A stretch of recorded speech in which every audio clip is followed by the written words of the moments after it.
Hey guys, just getting you your first video of Abby. So today we're working on her heel position. And I like to work on this one first just because it brings in a lot of focus and engagement.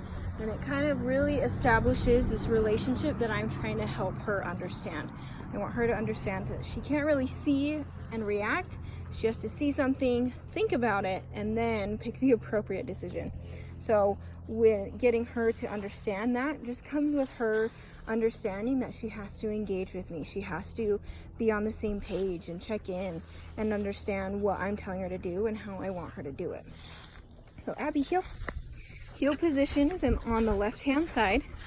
I want her head and shoulders in line with my leg. Good girl. Yeah, She's not allowed to sniff. She's not allowed to go potty. She's just allowed to pay attention to that heel position.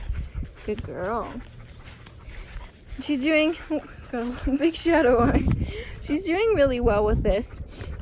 Like I said before though, she is a little bit shy and reserved. Abby, sit. Good girl.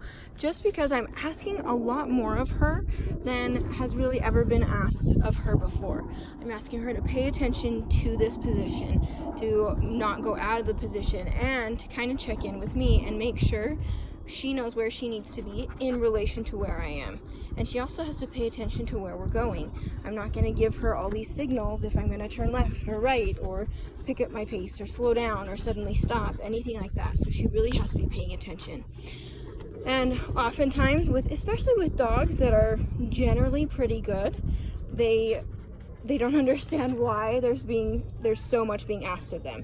So that oftentimes makes them a little bit more reserved. So we just got to bring her out of her shell, help her understand, and no worries. Huh, buddy? Heel.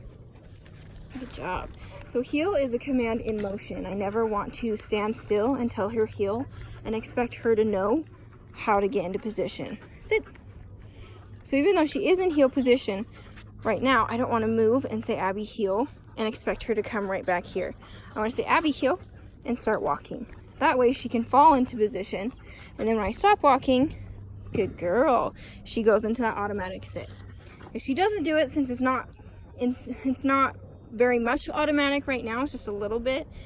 If she doesn't do it, I just ask for it. Abby heel. And that's going to be helpful, especially if you're wanting her to do service work.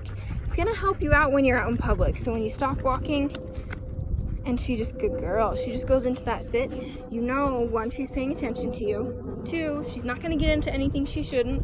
And 3, she's taking up as little room as possible, which is ultimately the goal for these service dogs, is to get them to take up as little room as possible and for them to not be noticed. So we've got some kids walking across the street. Yep.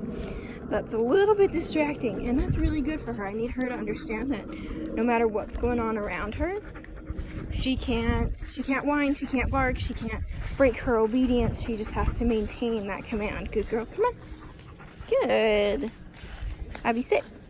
Good job. So she's doing great, getting better every day and learning more every day. So I hope you don't miss her too much, and we'll talk to you next week.